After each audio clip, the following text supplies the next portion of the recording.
Bom, nosso convidado de hoje, no ano passado, foi um dos melhores desempenhos, dos grandes desempenhos da televisão. Para muitos, ele deveria ter ganho o prêmio de melhor ator, né? Interpretando o Matias de Além da Ilusão, Antônio Caloni. Passados quase 6 meses desse personagem, né, que ele enlouquecia na trama, né, você roubou a cena na novela. Como é que você enxerga esse personagem hoje, assim, dentro da sua história, dentro da televisão? Como é que eu enxergo? Olha só, eu acho que foi um dos melhores personagens que eu fiz em toda a minha vida, em toda a minha carreira. Em toda a minha vida, em toda a minha carreira. Você viu que eu corrigi, né? Olha, essa confusão Se eu acho até mistura. bem saudável essa confusão. Mas enfim, eu acho que até agora, né, foi o melhor e o mais difícil personagem. Até agora, porque o processo ainda não terminou, né? Espero que o processo dure muito tempo ainda. Eu gosto muito do gerúndio, fazendo, chegando, acontecendo, né? E em relação ao Matias, é uma coisa que realmente ele tomou conta de mim de uma maneira absoluta, absoluta. E te digo uma coisa, Carlos, foi tão prazeroso, sabe? Porque eu já te falei isso, acho que algumas vezes, eu não gosto muito de sofrer, não, quando eu trabalho. E nenhum personagem eu gosto de sofrer. Eu acho que o prazer tem que ser sempre maior do que qualquer sofrimento. Claro que o sofrimento existe, as dificuldades, os problemas, os conflitos existem, sem dúvida nenhuma. Só que eu não gosto de valorizar essas coisas. Eu gosto de valorizar o prazer. E o prazer sempre venceu quando eu me encontrava com o Matias, né? E é curioso porque o meu processo de criação sempre eu recebo o personagem, eu começo a trabalhar imediatamente com o personagem, ele toma conta de mim, né? De uma maneira absoluta. Não deixo de ser eu, não mudo de personalidade, não Não leva o incorporo o personagem para personagem, não casa. levo o personagem para casa, mas ele está sempre comigo e volta em mim alguma imagem, alguma ideia aparece, né? Do nada, sem eu ter que pensar sobre o personagem. É uma coisa muito leve, muito prazerosa e muito intensa. E o Matias, então, por causa das características dele, foi de uma intensidade assim de 1 a 10, 20. Né? E foi um encontro fantástico, porque o texto maravilhoso da Alessandra Poggi, ela conduziu o personagem maravilhosamente bem. Ele aparecia na hora certa, na quantidade certa. Ela fez um trabalho brilhante no texto, os diretores também, o elenco fantástico, meu Deus do céu. Então, foi tudo certo e realmente foi um prêmio, como você falou, esse personagem, para mim, será inesquecível. Você sentia bem a repercussão, né, das pessoas Não, a elogiando o repercussão seu foi uma desempenho? coisa inacreditável, porque, veja bem, o Matias poderia ser só um vilão, e ele ultrapassou a fronteira da vilania, ele foi além da vilania, né?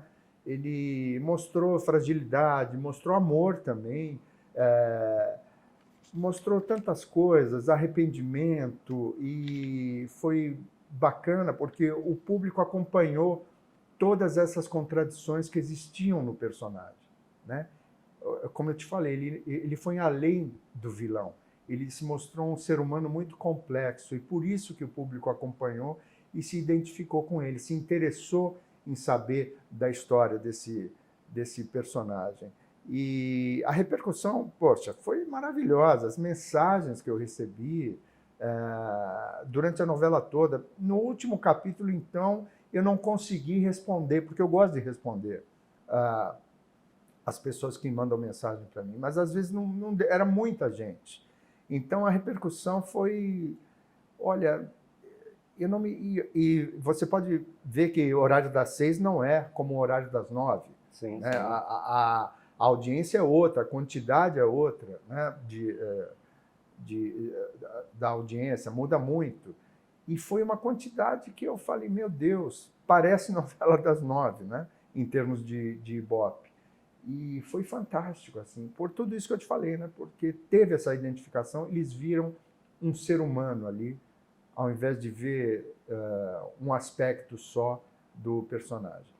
Ao longo da tua trajetória, você marcou a televisão com inúmeros sucessos, né? Inúmeros personagens estão aí na história. O que o Calone de hoje, né, diria para aquele Calone que estreou na televisão há 37 anos, interpretando Claudio Honor em Anos Dourados? O que eu diria... E vice-versa. Sei. O que aquele jovem que ainda estava tateando, né, diria para o ator hoje já amadurecido? Sabe o que eu diria para aquele jovem lá dos Anos Dourados? Modéstia à parte, digo isso com modéstia mesmo, pode parecer até presunção, mas eu diria parabéns, Calone. Porque eu diria parabéns para o Calone em todas as fases, né? Isso, desculpe se eu estiver parecendo presunçoso, mas por que eu digo parabéns? Porque em todas as fases da minha carreira, eu sempre tive muita fé e muita dedicação e muita alegria em fazer o meu trabalho. Eu digo isso com toda a honestidade, com toda a sinceridade. Desde o início até agora e com certeza para o futuro também eu vou ter a mesma fé, a mesma alegria e a mesma dedicação que eu sempre tive. Eu não tenho dúvida disso. Então, eu diria lá atrás, para o Calone, que começou em Anos Dourados, parabéns pela postura. Porque, de novo, modéstia à parte, eu nunca fui arrogante em nenhum ponto da minha carreira. Isso, eu acho que esse defeito eu não tenho, da arrogância ou do deslumbramento. E eu fiquei até, no início, mais deslumbrado, mas eu soube lidar com isso, porque eu sempre tive muito pé no chão, né? E sempre tive a noção de que eu não cheguei lá. Aliás, eu nunca quero chegar lá, porque quando você chega lá, acaba. Como eu te falei, eu quero o gerúndio, chegando, viajando, trabalhando, sempre o movimento eu quero. Eu não quero esse conceito idiota que os americanos inventaram, do winner ou loser, o vitorioso ou o perdedor. Isso é uma bobagem tremenda, você perde e ganha a todo momento, a todo instante. Eu quero o processo, eu quero ir trabalhando, vivendo no gerúndio sempre. Talvez seja o segredo para se manter, né? Porque a gente vê tanta gente que chegou num patamar e de repente sumiu. Sumiu exatamente porque pensou que chegou. Então, se chegou, acabou. Você não tem para onde ir se você chega. Né? Em termos de vida, eu estou falando, claro. Né? Filosofia de botequim, vamos dizer assim. Enfim. E essas pessoas se perdem. Né? Chegou aonde? Não tem que chegar, não. Vai viajando. Continua o processo, a viagem. Então, muita gente se perde nesse processo. É uma pena, né? Porque é delicioso o processo, a viagem é deliciosa, né? O movimento é gostoso, é divertido, gente, né? Viver é muito divertido, apesar de todos os problemas, óbvio, não é? Não estou falando que minha vida é um mar de rosas, pô, mas é divertido. Se você encara a vida de maneira franca e clara, é divertido, é prazeroso, né? Eu acho isso. Hoje, na maturidade, o que não tem mais espaço assim na sua vida? Coisas que você já evita, né? Eu evito... Você perdia tempo antigamente. Não, eu evito discutir com gente que não quer discutir. Ou seja, radicalismo, violência, agressividade, eu evito isso. Eu simplesmente tiro da minha frente. Né? Eu não tenho mais paciência para esse tipo de coisa. Para mentira, eu não acho legal. Mentira como um vício, como um hábito, sabe? Eu não acho legal. Desonestidade, eu não acho legal. Então, dá para viver sem isso muitíssimo bem. Então, eu não tenho mais tolerância com a burrice, né? A burrice como escolha, porque tem gente que escolhe ser burro. Isso é um problema. Eu acho isso... E tem gente que escolhe ser burro. Tem pessoas, meu Deus do céu, que não tiveram... Aí é outra coisa, que não tiveram acesso à cultura, que... Aí é outro departamento, que que não tem culpa, não teve condições, não teve... É outra coisa isso. Mas tem gente que escolheu a burrice, escolheu ser tosco, escolheu. E isso é muito, muito ruim, muito preocupante, né? Tem muita gente assim pelo mundo, né? Por que esse tipo de escolha, né? Mas tem, você pode ver que tem, infelizmente. Então eu não tenho paciência para isso mais. Isso me remeteu a uma pergunta. Eu vi esses dias no Instagram uma campanha para ajudar os Yanomami. Você é um dos atores que participa, né? Aham. Que desde o início do ano várias cenas têm chocado o Brasil e o mundo, desde aquele ataque às sedes dos três poderes e agora a desnutrição, né, dos índios, das crianças, dos mais velhos, muitos com malária, não sei quantos assim morreram. Como é que isso chegou para você? Como é que você absorveu quando você viu essa realidade que de repente estava ali camuflada, né? Todo mundo sabendo do desmatamento, né, do garimpo legal. É brutal, é brutal, é desumano, é cruel. Isso tem que ser resolvido para ontem, né? Eu acho que medidas já estão sendo tomadas, né? E é uma pena, porque é fruto de um governo anterior que queria explorar essa região da Amazônia de uma forma completamente devastadora, né? Prejudicial ao bioma, ao meio ambiente, às comunidades que vivem lá, né? Aos povos originários. Então, é um tipo de exploração. É óbvio que todo mundo quer explorar a Amazônia. Eu acho que a gente tem que explorar a Amazônia assim, de uma maneira sustentável. Tem um bioma maravilhoso, tem uma riqueza maravilhosa. Você não precisa desmatar, derrubar, fazer um garimpo que é devastador para o meio ambiente, sabe? Escolher as áreas para cada coisa, entendeu? Tem que ser uma coisa sustentável. E o governo anterior foi devastador nesse sentido. Foi de uma capacidade de destruição, acho que jamais vista, né, nesse país, né? Então isso tem que ser corrigido, né? Queremos sim explorar a Amazônia, né? Mas, como eu te falei, de uma maneira sustentável. Nossa, é uma fonte de riqueza a Amazônia incrível. Agora, a gente não precisa acabar com a Amazônia para poder fazer um bom uso dela, né? Como eu te falei, sem prejudicar os povos originários, cuidando dos povos originários. Aliás, eles cuidam melhor da Amazônia do que a gente, eles sabem, né? E a nossa sociedade, com toda a nossa tecnologia, com tudo que a gente aprendeu, tudo de maravilhoso que a humanidade criou, pode trabalhar a favor da natureza, não contra ela. É isso que a gente quer. A gente não quer deixar a Amazônia, sabe, intocada como uma coisa de outro planeta, uma coisa que a gente não possa mexer. A gente tem que mexer, tem que interagir, repito, de uma maneira sustentável e sem destruir o meio ambiente, pelo amor de Deus. Isso pode ser assim a ponta do iceberg de várias coisas que a gente escuta falar, de várias coisas que de repente vão sendo reveladas, né? Das coisas que aconteceram nos últimos anos.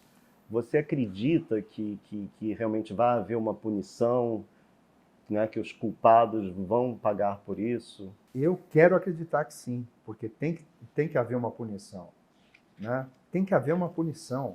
Não é possível. E outra, uma punição sempre dentro da lei e na paz. Eu sempre que eu posso, eu falo isso.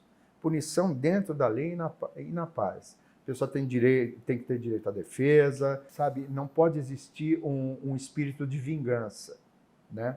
Não pode existir o justiceiro, o vingador. Isso é péssimo, é horrível. Dentro da lei, quem são os responsáveis? Quem fomentou isso? Não só quem realizou, quem fomentou, sabe, quem foi o mentor intelectual dessa barbaridade que aconteceu na Amazônia? Quem foi, né?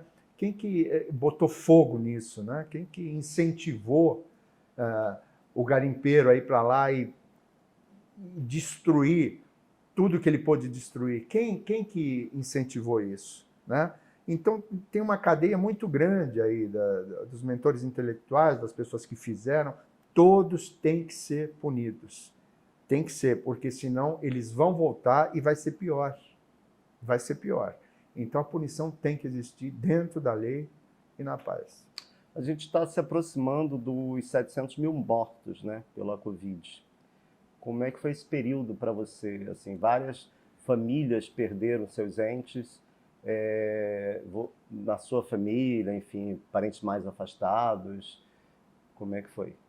Eu tive sorte nesses 2 anos, que eu estava com um contrato com a Globo, né? E renovei agora também. Mas nesses 2 anos eu estava contratado. Não trabalhei, mas estava contratado. Então foi um privilégio muito grande. Agradeço imensamente a Rede Globo por isso também. E foi um período, poxa, claro, né, muita reclusão. E eu observei muito o mundo daqui, do apartamento, né, pela janela, como muita gente. E foi um período muito criativo em termos literários, né? Eu li mais do que eu leio habitualmente, escrevi também, né? Só a inteligência da asa pode vencer a clausura. Porque eu via muito aqui pela janela pássaros voando, né? Só a inteligência da asa pode vencer a clausura. Uma frase que... Porque eu via muitas coisas. Meu mundo virou a janela, né? Felizmente a vista é boa, então, sabe, observando os pescadores aqui na lagoa, o movimento. Então, para mim, pessoalmente, nesse sentido, foi muito criativo em termos de literatura, digamos assim.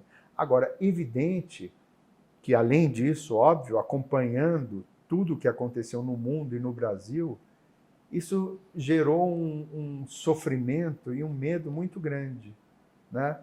E graças à arte, graças à meditação também que eu faço, eu consegui atravessar esse período com muita tranquilidade, entre aspas, né? Até foi bem tranquilo, porque eu consegui lidar com isso bem. Apesar de todo o sofrimento, das mortes, não tive nenhum parente... Tive um parente próximo, da Ilse, da minha mulher, que morreu de Covid jovem, né?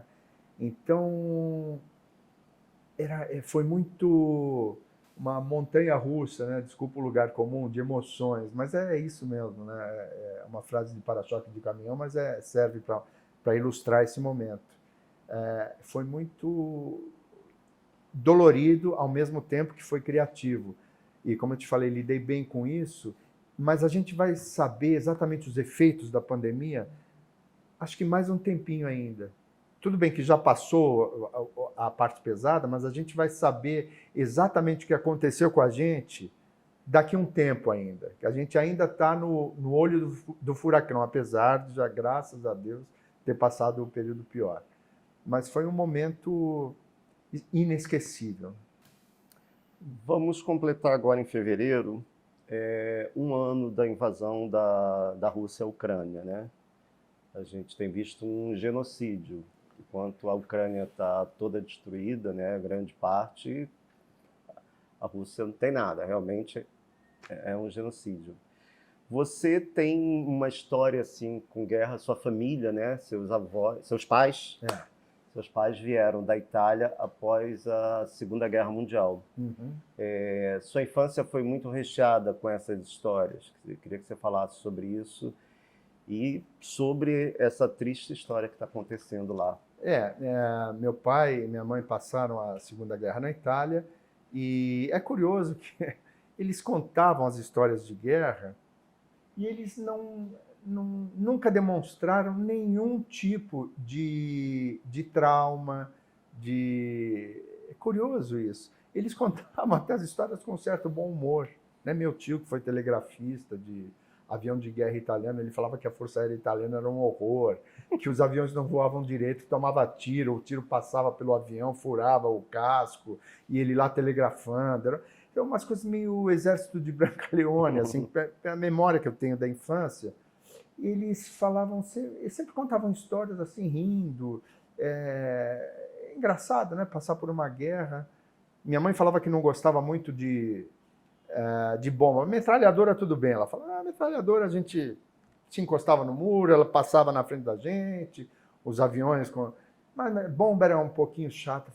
Eu ouvia aquilo e falava, poxa, ela está falando isso como se fosse, sei lá, uma coisinha qualquer. E eles misteriosamente lidaram muito bem com a guerra até, né? Pelo jeito que eles contavam para mim, não sei se porque eu era criança, eles não queriam me assustar, talvez, mas era um humor genuíno. Eu lembrava do meu pai falando que uma vez ele estava nadando com o irmão dele numa lagoa ali na Itália, e vieram 2 exércitos inimigos e pararam um de frente do outro. Eles estavam na lagoa, e meu pai se escondeu e o meu tio falou, e agora? Ele falou, vamos ficar aqui, né? E ele viu uma cena que eu já vi isso em filme também, o comandante de um batalhão se encontrar com outro, trocarem algumas palavras e se afastarem. Ou seja, eles devem ter dito, não vamos lutar não, sem tiro hoje, tá bom? Você vai para lá, eu vou para cá, não tô afim, parece, né? E cada um foi para um lado, e o alívio que eles sentiram, enfim. Mas muitas histórias nesse sentido, e nenhuma, assim, que eu me lembre, muito dramática, sempre com bom humor, né? Essa lembrança que eu tenho da minha família na guerra, né? Mas a guerra, a gente sabe que nunca, meu Deus do céu, guerra é sempre um erro grave de todo mundo, né? De todo mundo. A gente vê a Rússia agora fazendo essa barbaridade com a Ucrânia. Mas por que isso, né? Meu Deus do céu, olha que loucura, né? E não acho que a Rússia seja o vilão da história, não. Tá? Óbvio que eu não defendo a postura da Rússia de jeito nenhum, mas é que existem, politicamente falando, geopoliticamente falando, a Ucrânia está num pedaço ali que se os americanos tomarem conta daquele pedaço, realmente é uma ameaça muito grande à Rússia. Bom, então tudo bem a Rússia invadir? Não, pelo amor de Deus. Óbvio que não, ainda mais da maneira como está sendo feita, né? É sempre muito delicada essa situação, né? Que a tendência da gente esse é bonzinho e esse é malzinho.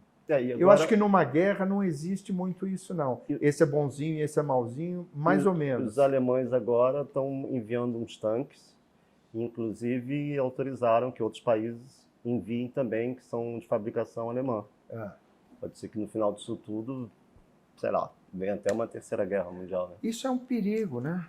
Isso é um perigo muito grande, porque existe uma necessidade de domínio, de poder tão brutal por parte de todos os países, né? Uns mais, outros menos, mas não é só a Rússia que tem essa sede de poder assim, né? A que a gente está vendo agora é muito mais evidente, né? Bombardeio, tal, uma crueldade sem tamanho. Repito, não sou nem um pouco a favor da invasão da Rússia, mas existem aí umas questões muito mais delicadas do que a gente pode analisar. A Rússia é malvada porque invadiu a Ucrânia. Não é tão simples assim, né, a questão. Repito, não defendendo a Rússia, sou contra a guerra de qualquer maneira, né? Mas acho que para frente a gente vai ter uma noção mais clara do que está acontecendo, porque esse problema de geopolítica, de disputa de poder, de blocos, é muito mais complicado do que a gente pode imaginar. Um dos seus papéis assim marcantes foi na série Assédio, que relembrou a história do Roger Abdelmaci. A gente tem visto muito casos agora de anestesistas aqui no Brasil que estão estuprando as pacientes, inclusive durante o parto. Queria que você falasse sobre isso. Assim, cada vez a gente vai vendo umas histórias tristes, esquisitas aqui no Brasil. Parece que o brasileiro deu errado, né? Sabe que é um mistério, né? Às vezes a gente está vendo o noticiário aqui e fala, mas o que está acontecendo, né? Será que a gente está tendo mais acesso? Isso sempre aconteceu? O que é? Está acontecendo mais agora? Eu não sei o que é. Eu realmente não sei o que é. Eu acho assustador, mas eu acho que isso é muito... é um alerta muito grande do quanto a gente tem que investir na educação. Por que eu digo isso, né? Porque essas barbaridades que você vê, estupro, destruição de meio ambiente, racismo, que é uma coisa brutal, inaceitável, você vê essa falta de tolerância religiosa, com a sexualidade, essa falta de tolerância. O que é tudo isso, essa coisa horrorosa que está acontecendo? Por que tudo isso? Eu acho que é por causa da falta de educação. E estou falando de educação que começa na escola, uma boa educação de base e acompanhando todo o processo conforme a idade que a pessoa vai tendo. Mas eu acho que educação é o pilar básico do mundo, não é do Brasil, é do mundo. Se você tem uma boa educação, você está mais preparado para enxergar a vida com mais clareza, não é para achar tudo maravilhoso, não é para enxergar a vida com mais clareza. Se você é bem educado, nós não somos bem educados, nós não temos uma educação de ponta. Não acho que seja só no Brasil, não. Outros lugares são melhores do que aqui também é melhor do que outros lugares, né? Enfim, de um modo geral, eu acho que a educação não é valorizada como deveria ser. Então, acho que a gente é mal educado. Mal educado. Porque se a gente fosse bem educado, a gente poderia ver, como eu te falei, as coisas com mais clareza. Não concordar com tudo, achar tudo maravilhoso, não é isso. Mas ia ver com mais clareza. Você ia ter uma tolerância maior, porque a tua sensibilidade ia estar mais desenvolvida, o teu raciocínio, o modo de ver as coisas estaria mais desenvolvido, mais em comunhão com a vida.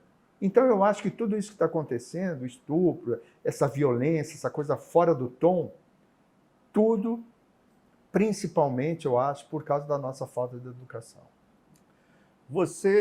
Eu vejo você sempre como um cara mais tranquilão, calmo. Acho que não tem tantos anos assim que você faz a sua meditação transcendental. Isso também colaborou para ser, de repente, um cara mais relax? Ou também não é tanto assim? Eu acho que colaborou, sim. Eu não sou tão calmo assim quanto eu pareço. É claro que, é muito louco, né? Mas numa entrevista, por exemplo, como essa, você escolhe o que você vai falar, né?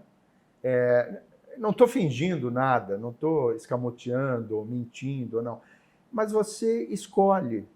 Graças a Deus eu tenho uma capacidade de escolha. Tem gente que não tem capacidade de escolha. Mas eu escolhi, por exemplo, fazer o bem. Eu escolhi ser um cara legal. Eu escolhi trabalhar, produzir coisas boas. Eu escolhi o caminho do prazer, tá? Essas são escolhas que eu pude fazer. Tem gente que não pode fazer, infelizmente. E tem gente que pode fazer, mas não escolhe isso, escolhe outras coisas. Escolhe ser tosco, violento e tal. Então eu escolhi ser assim, porque eu posso escolher. Não quer dizer, cara, você sabe, que, então o cara é um monge, entendeu? Atingiu o satório. Não, nada disso. Mas, de um modo geral, eu acho que eu me comporto bem. Eu gosto da vida, a vida gosta de mim, de um modo geral, né? Agora, é mentira, meu Deus do céu, sabe? Não ficar triste, ou não ficar irritado, ou não perder a cabeça. Faz tempo que eu não perco a cabeça, né? Mas já perdi a cabeça, já fiquei fora do tom também, né? Isso eventualmente acontece, óbvio, né? Mas, de um modo geral, Carlos, eu acho que eu sou assim mesmo, sem mentira, sabe? Eu acho que eu sou assim e sou feliz assim, porque me incomoda muito as pessoas que são muito loucas. São pessoas cansativas para mim. Eu sou muito louco, muito isso, muito aquilo. Eu acho que a loucura faz um bem danado. Eu acho que ela é fundamental. Loucura no sentido de digressão, de desobediência, eu acho isso super saudável. Agora, para você enlouquecer, para você cometer uma digressão, você tem que ter na minha opinião, ser na maioria do tempo equilibrado, né? Ou tentar, pelo menos.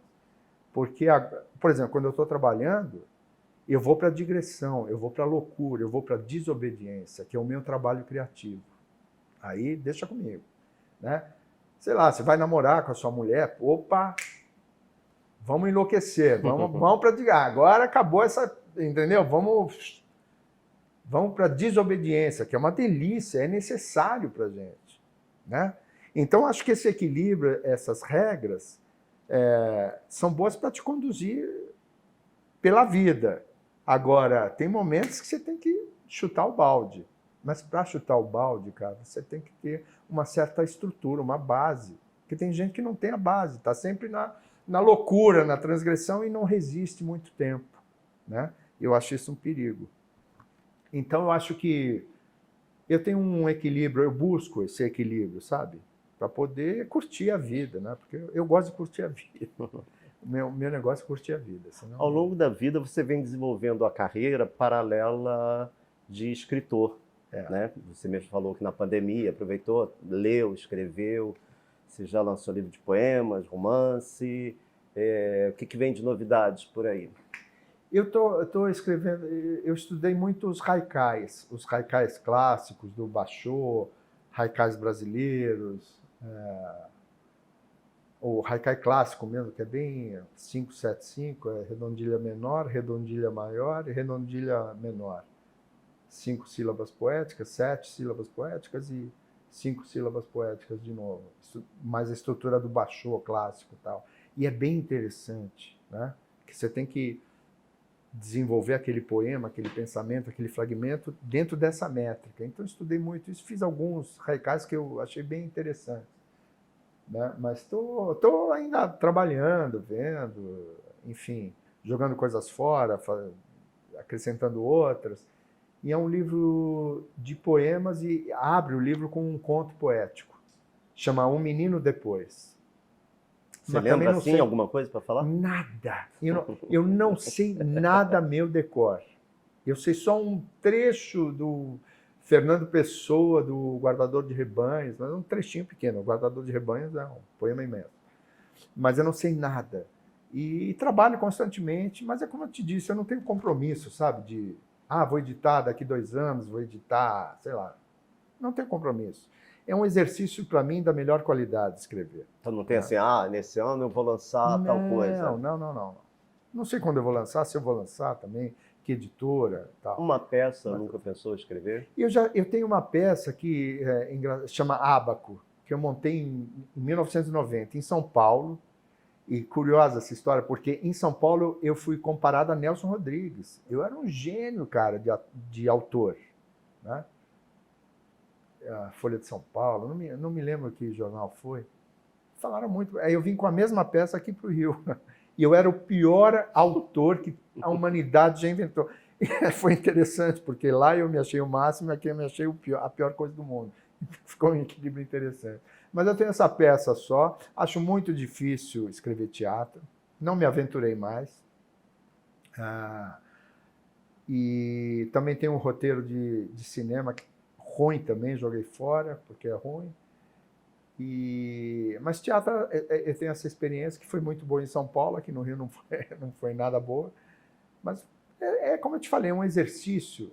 Para mim, o mais legal é o exercício que proporciona, que, como eu te falei, ficar em movimento, a cabeça sempre pensando, né? Sempre curtindo, enfim, é muito legal. Outro prazer seu é o vinho, né? Você é um sommelier formado, você tem uma página no Instagram, Pierre Bacon, onde você dá dicas. Me fala desse prazer. Assim, tem gente que pensa, o vinho tem que ser, para ser bom, tem que ser muito caro, não tem nada disso. Eu costumo brincar, eu falo que eu sou enófilo e pescador, né? Nas horas vagas eu sou ator. E a enofilia, o amigo do vinho, né? É uma delícia, porque eu fiz esse curso na ABS, né, aqui do Rio, de sommelier amador, e é encantador, é um mundo encantador. Eu bebo vinho desde pequeno, quando meus pais misturavam com água, quando não era politicamente incorreto, não façam isso em casa. Mas, enfim, não virei alcoólatra, graças a Deus. E é um universo maravilhoso, é uma delícia. E não existe essa coisa do vinho tem que ser caro, isso não é verdade. Isso não é verdade. Você tem que saber que vinho, primeiro, o vinho bom é aquele que você gosta, isso é uma máxima que realmente é verdadeira, né? Posso te apresentar um vinho, Robert Parker deu 97 pontos, olha aqui, Carlos, experimenta. Aí você toma e fala, pô, não gostei. Você não é burro, porque você não gostou de um vinho que o Robert Parker deu 90. Você não, é o paladar. No final, você tem que gostar. Você tem que, pô, que vinho gostoso, né? É um termo que os enófilos não costumam usar, né? Mas é isso, pô, é vinho gostoso. E tem muito vinho em supermercado que dá para comprar na boa. Tem os vinhos do Eugênio de Almeida, que são do Alentejo, vinhos simples, que são muito bons. E é um universo delicioso, porque é um universo sensorial. Pô, sensorial, é gosto, né? É a cor do vinho, o aroma, o gosto que ele tem, é um universo sensorial da melhor qualidade. E aí você acaba aprendendo também sobre solo, sobre geografia, sobre as uvas, e é uma delícia. E tem um ditado que o enólogo, entre o enólogo e o enófilo, eu não lembro direito como é que é o ditado, mas enfim, eu prefiro ser o enófilo, porque o enólogo ele fica muito embrenhado em detalhes técnicos de solo, de acidez, não sei o quê, e o enófilo toma o vinho, que é mais simples, mais divertido, mais gostoso. É uma delícia você se reunir com pessoas que, para uma degustação, aí você está lá sentindo o aroma, o paladar, aí você não está sabendo traduzir, meu Deus, o que é isso que eu estou sentindo? Aí alguém fala maçã verde, você fala, ah, meu Deus, sabe, uma coisa simples, mas que às vezes não vem à mente, e é gostoso. Você tem muitos, assim, desses encontros? Tenho, eventualmente, né? Eu tinha mais antes da pandemia, né? Está em um dos efeitos da pandemia, mas eu tinha mais. Vou ver se eu retomo agora no ABS. E é uma delícia, nossa, vinha... Você tem uma adega em casa? Tem uma adeguinha pequenininha e tal. Você, como é que você se vê hoje, assim, na maturidade, né? E essa questão do etarismo tão falada, que não é uma coisa da sua profissão, né? Que em várias profissões as pessoas poderiam trabalhar tranquilamente, né, na terceira idade, com que idade fosse, e não teria o menor problema. A experiência é sempre muito válida, né, essa troca com os mais jovens. Mas não, os mais velhos vão sendo muitas vezes deixados de lado, né? Isso até de repente, faz mal para eles, porque quando você tem uma atividade, né, a cabeça funciona melhor, de repente você vive mais. Como é que você vê essa questão na sua profissão e como é que você enxerga a passagem do tempo? Como é que isso te atinge ou não? Eu acho que na minha profissão, os grandes papéis talvez diminuam um pouco conforme o tempo vai passando. Se bem que essa máxima também eu coloco em dúvida. Eu falei e eu mesmo tenho dúvida sobre isso, né? Porque sempre vai ter papel para todas as idades, graças a Deus, né? Eu posso ser avô, tataravô, sem problema nenhum. Agora, dá para ter um papel maravilhoso de tataravô? Acho que dá, né? Se alguém se dispuser a escrever, acho que dá sim. Porque tem muita coisa boa para um tataravô contar e mostrar. Tem sim. Não é só o jovem, né? Então, na minha profissão, eu não vejo uma gravidade tão grande assim, mas para a mulher, talvez, por causa da nossa famigerada sociedade machista, ainda é machista, infelizmente, eu acho que para a mulher é pior, né? Porque, como eu te falei, muitas pessoas ainda veem a mulher como um produto de consumo. Isso é horrível. Isso é horrível. Isso é fruto de um pensamento machista, né? A beleza, né? Como é que a gente vai consumir essa beleza? Isso é muito cruel, né? Você trancar a mulher nesse lugar, isso é monstruoso, né?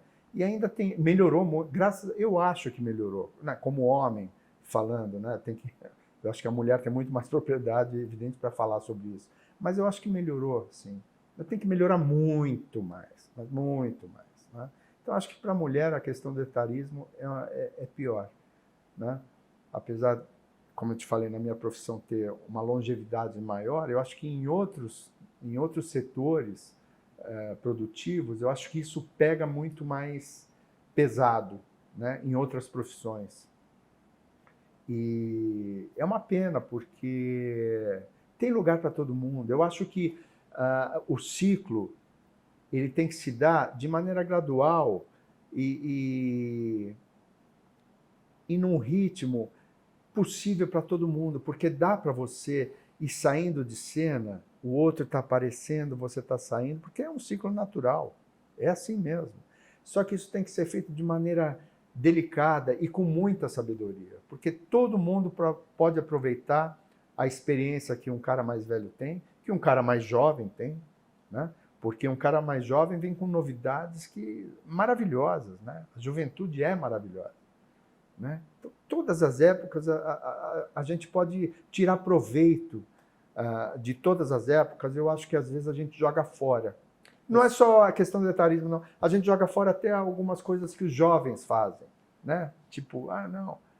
E não pode fazer isso em nenhuma fase da vida, eu acho. Você jovem, você ficava observando quando você entrou na TV, os mais velhos, você pegava dicas. Sempre. Hoje você tenta também falar alguma coisa. Sempre observei. Jovens. Sempre observei. Nossa, Fernanda Montenegro, os atores mais velhos, a Laura Cardoso, sabe? E é engraçado, porque modéstia à parte, de novo, eu não observo só os mais velhos, não. Observo os mais novos também. Sempre. Eu nunca foquei, desde o início, isso é engraçado, só na Fernanda Montenegro, na Laura Cardoso. Em todos os outros atores, sabe? E aí, na medida que eu vou falando, eu vou descobrindo um pouco também quem sou eu. Porque é verdade isso. Além da ilusão, tinha uma série de jovens, né? E eu adorei trabalhar com todos eles. A Larissa Manoela. Adorei a Larissa, o Vite. Enfim, tanta gente bacana para a gente observar, sabe? Não dá para ficar focado. É que, sabe, a vida é muito rica, gente. Tem muitas possibilidades, não dá para ficar focando, ficar bitolado numa coisa só, é muito chato, muito, entendeu? Sem graça. Muita coisa boa para a gente viver. Não dá para viver tudo, não dá para experimentar tudo na vida, mas tem muita coisa e às vezes eu sinto que as pessoas focam só num mundinho tão pequenininho. E é muito chato, né? Se a pessoa estiver feliz assim, tudo bem, quem sou eu para... Mas é que é muita variedade, Carlos, é muita coisa boa para a gente ver. Vamos encerrar falando sobre uma coisa boa, né? Você passou a pandemia aqui, olhando o mundo pela janela. Você, no final do ano, né, depois do seu brilhante papel lá de Além da Ilusão, você foi para os Estados Unidos com Ilse, né? Três décadas aí de casamento, né, de relação. Foram encontrar seu filho, que mora lá, está há 10 anos, né, radicado nos Estados Unidos, é um produtor musical, está encontrando, né, tendo o espaço dele lá. Como é que foi, depois de tanto tempo vendo o mundo pela janela, e você ganhar um mundo, né? Foi sua primeira viagem para encontrar seu filho depois de toda essa turbulência, né, pela qual passamos. Foi maravilhoso, né? A tecnologia tem essa coisa do FaceTime, não? É FaceTime. FaceTime. Do FaceTime, que ajuda muito, né? Porque você vê a pessoa, você sente o astral dela. Ajuda muito, mas é evidente que não é a mesma coisa que o contato físico, né? Pessoal. Então foi realmente, depois de 2 anos, uma viagem deliciosa. Ficamos mais de um mês lá com ele. E, nossa, foi tão bom, né? Que tanta coisa a ser dita, né?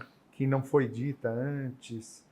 E tanto afeto, tanto carinho, tanta felicidade, né, de ver como a vida dele está se desenvolvendo, dele saber de mim, da Ilse, a gente interagir com ele, com a mulher dele. E, nossa, foi uma coisa espetacular. Foi puro afeto, né? Afeto físico. E foi maravilhoso. E aquela sensação de liberdade, né? Que... Nossa, é uma delícia, porque lá a sensação de segurança lá é muito grande, né? Perigo existe no mundo inteiro, óbvio, mas a sensação de segurança lá é muito diferente daqui, né? Você anda com mais tranquilidade lá. E estava um tempo maravilhoso, também choveu alguns dias, mas foi muito gostoso. Fizemos programas incríveis. Foi maravilhoso. Chegou a ter, assim, sei lá, conversar com pessoas, comentavam alguma coisa sobre o Brasil, o que falavam sobre... Não. Não. Não. Não. O Pedro sempre está inteirado das coisas que acontecem aqui, mas ninguém, assim, especificamente queria saber alguma coisa. Não. Tá bom. Obrigado pela entrevista, por nos receber aqui e mais sucesso, né? Vamos em frente, porque a única saída é a vida e ela sempre ganha. Eu sempre falo isso, e não é uma frase, não, eu realmente acredito nisso, só existe vida. Um dia a gente fala mais sobre isso, mas viva a vida e vamos em frente.